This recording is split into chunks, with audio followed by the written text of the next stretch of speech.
Hey everybody, I hope and pray you are all well. Just want to share another quick thought with you all, hopefully a note of encouragement.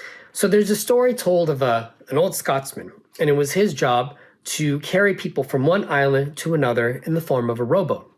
And so there's this woman who got into the rowboat, and as they're going across the body of water, she realizes that on both oars there's something inscribed. On one oar it said faith, and the other oar it said works.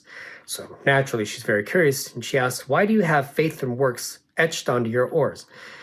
And the old Scotsman, being a believer, he said, well, this is an opportunity to share my faith. So let me show you.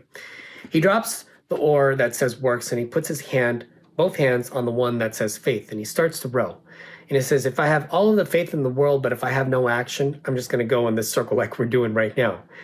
He then drops that oar, he grabs onto the one that says works, and naturally, if I hold on to this oar and I try to do everything with action, and if I try to love, but if I don't have God and if I don't have the Holy Spirit in me, it is nothing. So he then grabs onto both oars and he starts to row. And once again, they're making forward progress. In life, faith is that. We can have all the faith, but if we're not practicing our faith, if we're not living our faith, then frankly, it's nothing. Those of you who've been following along in our daily Bible reading of writing a verse a day, you know that on Wednesday it says, in the same way, faith by itself, if it is not accompanied by action, is dead. That's James 2:17. We can know all of the words from Genesis to Revelation, but if we're not actually being faithful, if we're not loving one another, it's nothing. Some of you may be thinking, well, that sounds like legalism. Let's frame it another way. I'm sure there's somebody in your life that you love. It could be your spouse, it could be your daughter, it could be your best friend, it could be your aunt. And if you truly love that person, you're not just going to want to feel those emotions for that person, but you're going to want to do something about it. So maybe it's making dinner for your spouse, or maybe it's relearning algebra so you can help your daughter with her homework.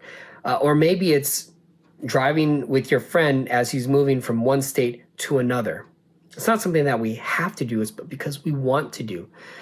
And there may be times in your life where practicing your faith may be making a big decision, not quite knowing the full outcome, but you believe that this is what God is wanting you to do. Or maybe even, let's even talk baby steps.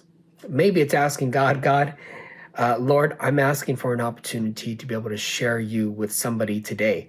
And it doesn't have to be big, but maybe how can I help somebody, or give me an opportunity to share you of how you've impacted me in my life. Something as simple as that. So I want to encourage you, have faith, but not only that, love well and practice your faith. May God bless you, and we'll see you soon.